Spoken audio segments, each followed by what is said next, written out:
Hi, everyone. Hi, this is immigration attorney Marina Shepelsky coming to you live, streaming on YouTube and on Facebook, and talking about immigration news of the whole month of September, because today is October 1st, the first day of October. We're getting close to Halloween here in the United States.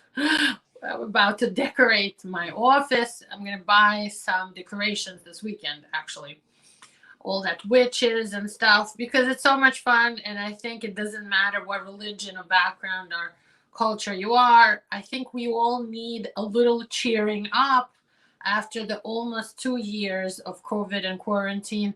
And lawyers are people too. We need to be cheered up as well. And our clients should be a little bit cheered up too when they visit our offices. So drop some comments below about your favorite Halloween decorations.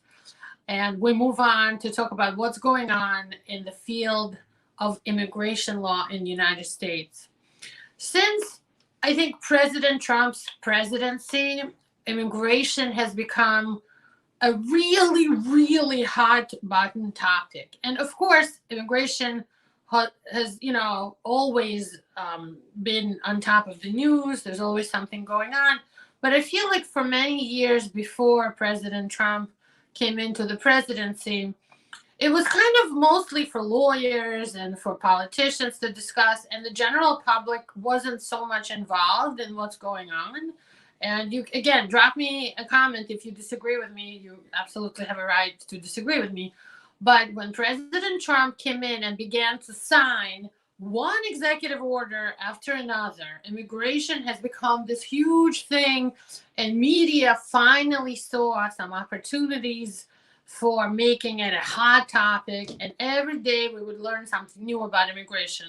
On top of it, with President Trump's executive orders, every day was something new with immigration law. The rules were changing every day. And now the rules are changing back every day, but in a different way.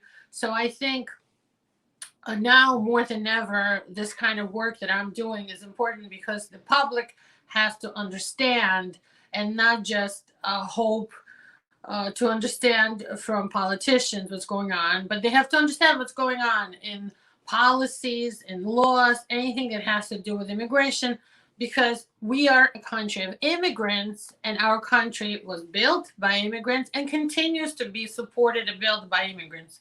I believe that immigrants are the lifeblood of this country. There's no other country like this around the world. And look, we have our own problems like everyone else, but I really believe that nowhere on earth do immigrants feel as welcome as they do here, except when we start talking about illegal or undocumented immigrants. And this is where the laws come in, and this is where I come in. I'm here to bring everything to you guys in simple people's language, to break it down and explain what's going on. Okay, enough of that. I invite you to become a subscriber. I invite you to give us a like if you like this video and others, and we're going to get right into it. Two big news this week that I want to bring up. Okay, first of all, I'm going to start with the bad news. There's bad news and there's good news, or good news and bad news. I'm going to start with the bad just to get it out of the way. The pathway for citizenship was rejected for the second time by the Senate parliamentarian. Hi, Linda. How are you? I see your hello. Hi, how are you? Thank you for watching. And thank you for watching Mr. Starboy. Or I guess maybe it's a Miss Starboy. I don't know. Either way, we don't discriminate. So the Senate arbiter, who's like kind of like a judge that Senate hires, they hire her. She's an employee to interpret, to tell them what's legal to put on in the Senate and what's not. So there's been talk of including the immigration amnesty, the pathway to citizenship for certain people, into the budget plan. So right now, the thing they're working on is a law to make budget for next year, and they have $3.5 trillion at stake. And Democrats badly wanted to include the pathway to citizenship in that law, because that would make this amnesty a thing right this year. It would happen right away. But this is the second time that the Senate parliamentarian turned them down. And she said, again, you haven't proved to me with your plan B, and the second time they brought her this plan B, that you can connect legalizing undocumented people with federal spending. It's not related. It deserves to have its own law, and I'm not going to allow it to go forward. So somebody who people didn't even know until now decided the fate of amnesty in 2021. All right. So this woman, Elizabeth McDowell, she said no, and it doesn't look like it's going to happen. Although they're saying Democrats in Congress, the politicians are saying they're going to try again with Plan C, and maybe Plan C will work, but we'll see. So this is the bad news. The good news is that President Biden's administration is pressing on with DACA.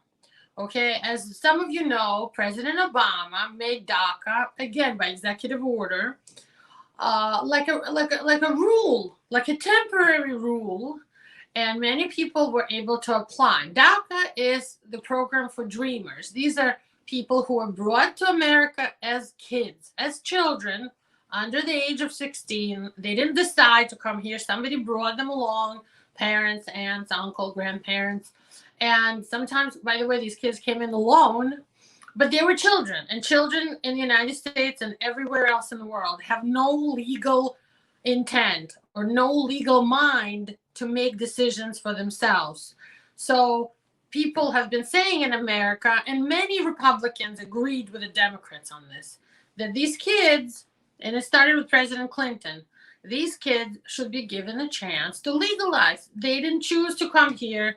They shouldn't be continually penalized for being here. They want to go to school. They want to be in the army. They want to be taxpayers. They should become U.S. citizens. They grew up with English as their first language, in many instances. So make that a thing. So now, Department of Homeland Security announced that they're going to make a permanent rule for DACA. And even though federal courts have said that the old DACA should be paused for now, the Obama DACA should be paused because, it wasn't done constitutionally. The president shouldn't be making laws. Department of Homeland Security can make rules, and they're trying to make this into a permanent rule. And they have announced that the new DACA will become a permanent rule.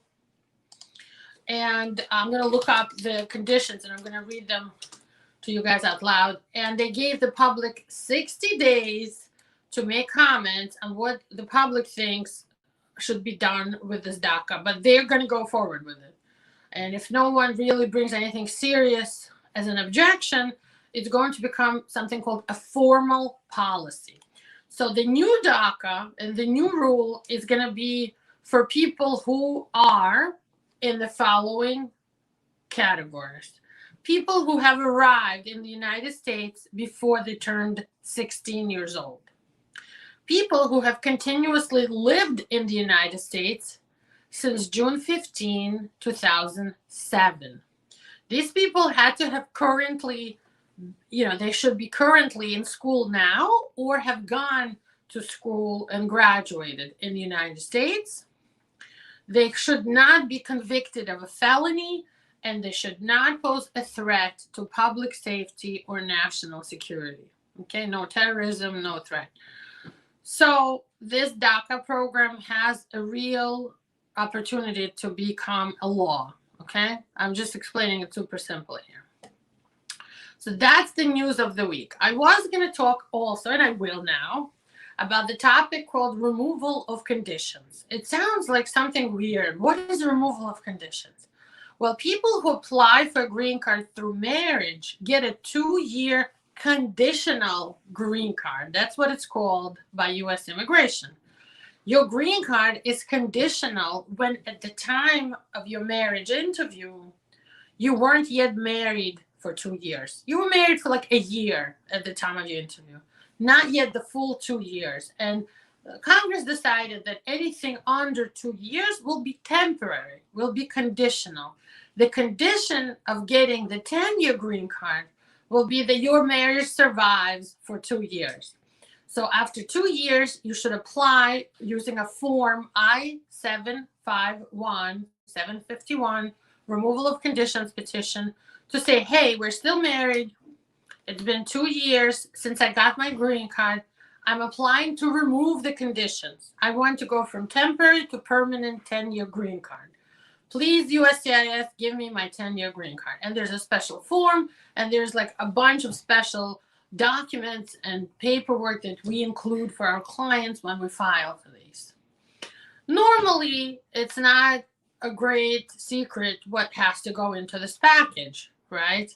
You have to show tax returns for the last 2 years that you've been living together and beyond. Like if you've been together and filing together with IRS for 3 years, get 3 years IRS tax transcripts. Yes, you have to order transcripts now.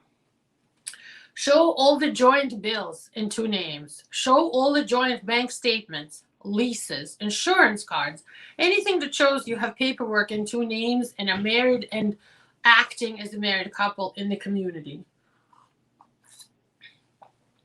We also need at least 3 witnesses to write you letters that they confirm you're married. Give details. What do they know about you as a married couple? We also ask you to include photographs, like 25, 30 pictures. And we sign and date and put on the picture with a pencil on the back, or actually for our clients, we glue them on a piece of paper, on a sheet of paper, and we write next to the photo the date, the place, and the significance, meaning what's going on in this picture of the picture. So we say July 3rd, 2021, picnic at Wolf's Pond Park in Staten Island, New York, to celebrate the U.S. citizen spouse's John's birthday with John's family.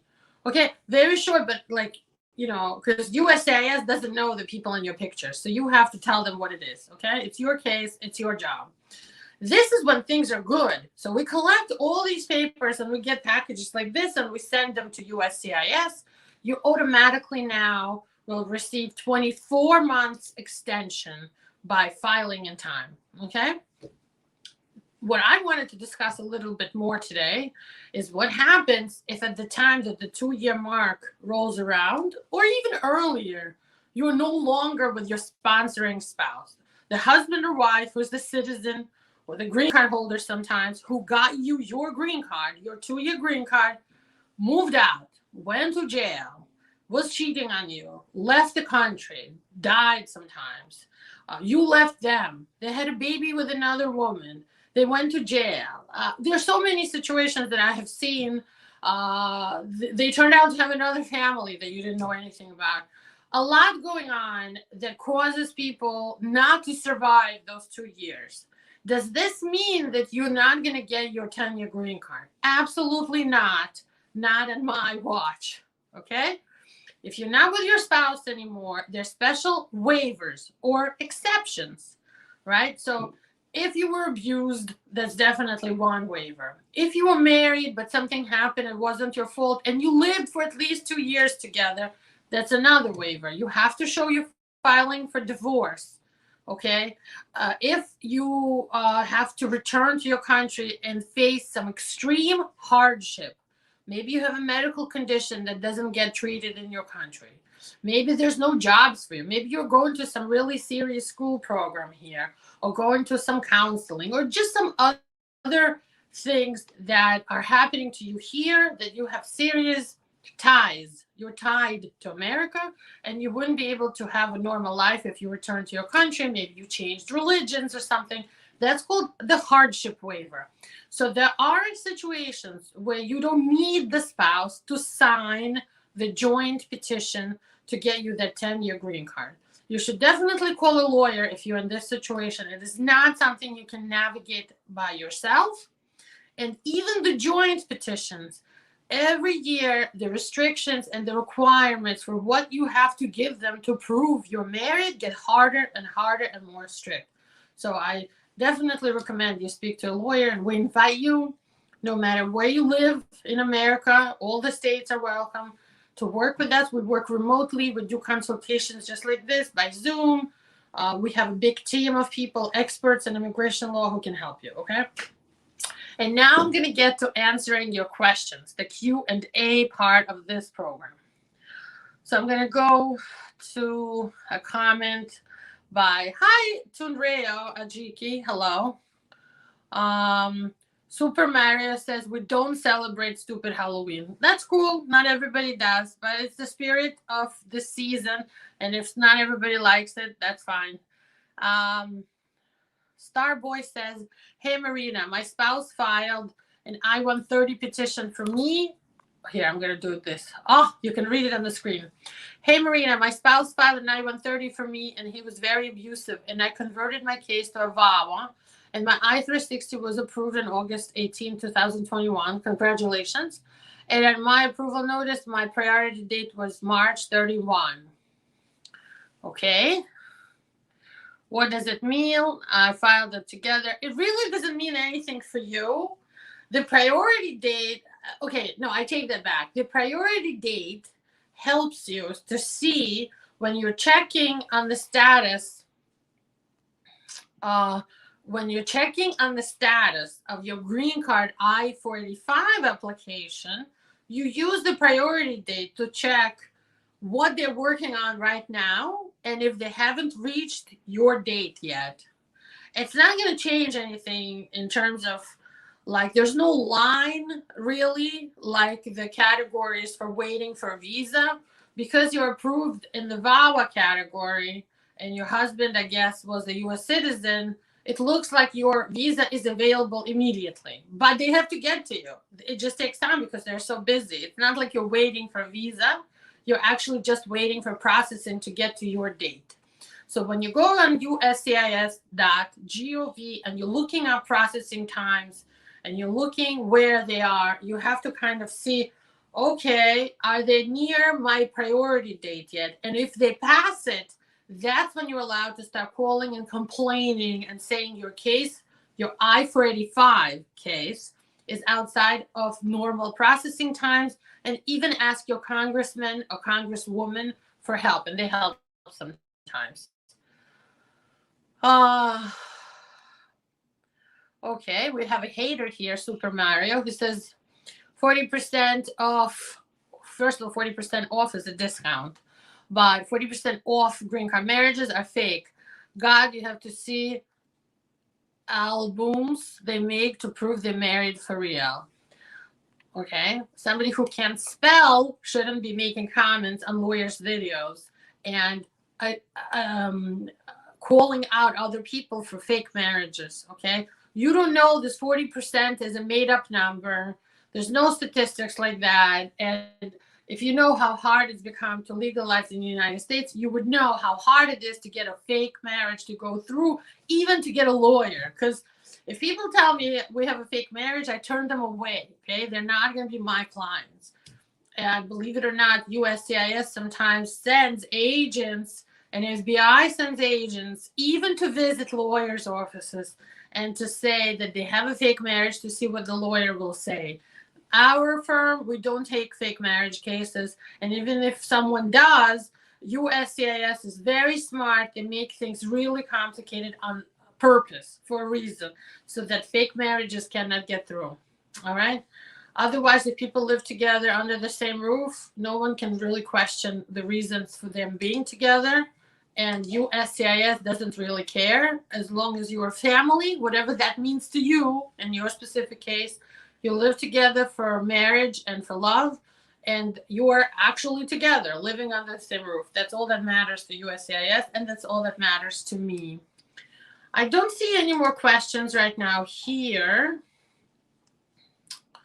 Let me see what's going on in the comments. Maybe I can see more in the computer. I don't see more. How about Facebook? I'm also on Facebook. I don't see much questions yet.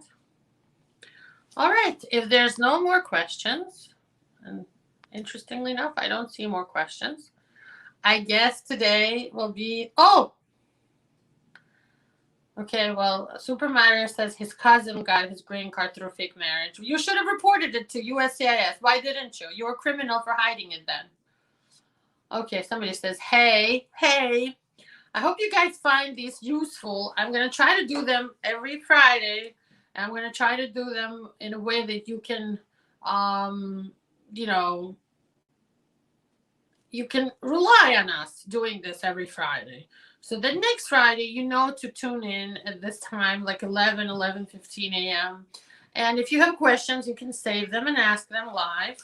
And I'm not giving anybody specific legal advice, but I am giving out legal information. And I'm giving out things and knowledge that if you were to call our office and ask us for specific information on, we would charge you for a consultation. Our consultations are $220. And Starboy, my friend here, says that I'm doing a good job. Thank you so much. I really appreciate you. And Linda says she loves my TikToks. Oh, yes, guys, I do TikToks. So if you find me, oh my God, by the way, I'm gonna whine and complain right now to you about TikTok. So I had a TikTok account under my name, Marina Shepelsky. People who are haters kept reporting me for illegal goods. All I do in my videos is just like this. I talk about immigration news, how to legalize through marriage, how to legalize through abuse, how to file your asylum case, how to win your marriage interview. I never even curse. I never mention anything illegal. I'm an attorney. That's what I do. So somebody reported me like 10,000 times to the point that my account got banned on TikTok. You don't know how badly upset I was. I was so upset. I was crying about it because it was a good year of work, and I'm posting every day, okay? And I had like 17 or 18,000 followers, which is maybe not millions like some of these TikTok stars have who then go on to advertise Nike and Hollister. But for me in our community, in our niche, it's pretty good. So I lost it because it was banned. But I opened a couple more other accounts, and some of them are SLG, Shepelsky Law Group, SLG, Immigration Lawyer. Find me on Facebook. Find me on TikTok. I do something funny every day, but most of my videos are actually, honestly, not that funny. I don't dance, but I do give legal information like this. All right, so I see more questions. That's good. I'm so happy to hear and see them. Angel CJ says, my filing visa is current. Can I change my status here? But I'm overstayed. My mom is U.S. citizen. Do I have a chance to change my status here in the U.S.? No, you don't. If you're an overstay, there are, okay, no, it's not the right word. Most people who are just overstays in your position cannot change, but there are exceptions. There are waivers. Give us a call, do a consultation. There might be something we can figure out what to do with. And I just realized that I made a mistake in my phone number in my name. So my phone number, the correct number is in the running banner outside. I'm going to fix it later. That's crazy. Give me a second. I'm going to try to fix my.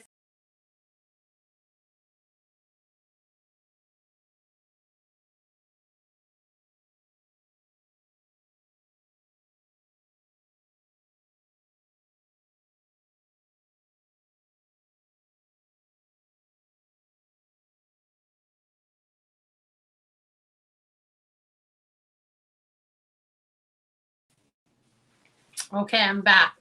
I fixed it. 718-769-6352. When you call a consultation, when you call our office to schedule a consultation, this is the phone number. Okay.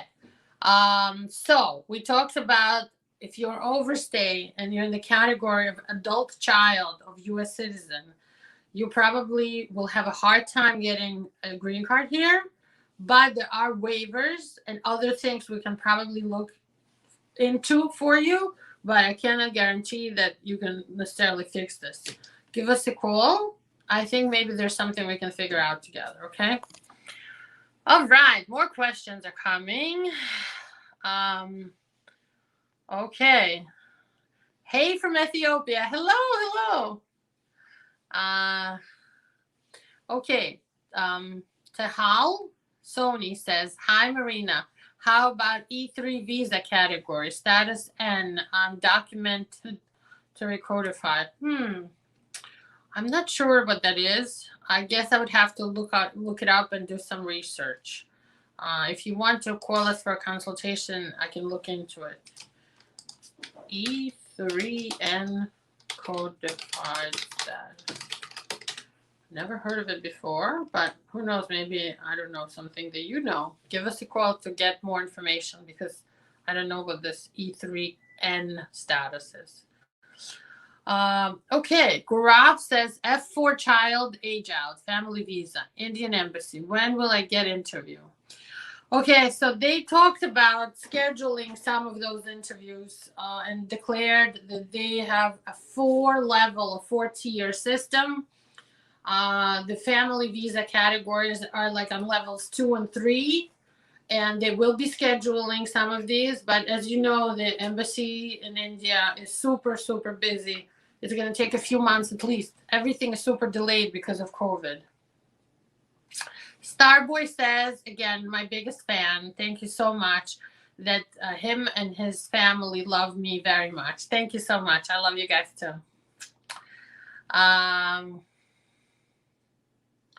Linda says, does having a lot of proof for VAWA make the case faster? Not really.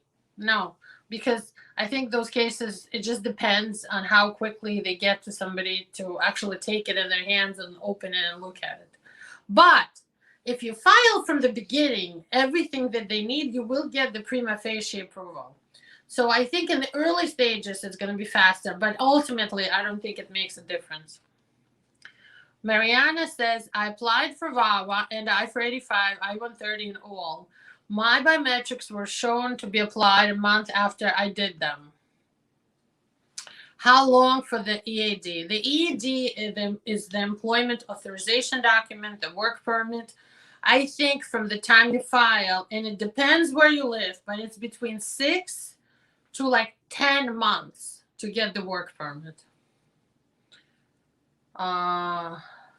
Linda asks, how long should she wait after the biometrics for a prima facie? Sometimes 2-3 weeks to a month. And what category is VAWA with USCIS? It's considered the immediate relative category, the one that always has the visas available and there's no line. Mariana says in Indiana, you can look up on uscis.gov processing times for the EAD form I-765, and depending on the service center that's on the bottom left of your I-765 receipt notice or biometrics notice, that's where you can look up the processing times for your place where you live. Okay, it doesn't necessarily go by where you live, it goes by the service center that has your EAD right now, because that gets issued by the service center. Where you live is how long it takes to interview you for the green card. Okay, so anyway, that's the answer. Monica says, my VAWA was denied. I don't know what to prove yet. In spite, I did suffer extreme cruelty, cheated on me, pregnant with another man, stole my car, threatened me for deportation, and asking money. You can give us a call. We can probably either appeal or refile and win your case. That's it. And that's all I had planned for today. I hope you guys have a wonderful weekend. I hope to see you next Friday if everything is good. And I hope you have a good, healthy, safe week. There's definitely going to be immigration news, and I'll talk about a different topic next week.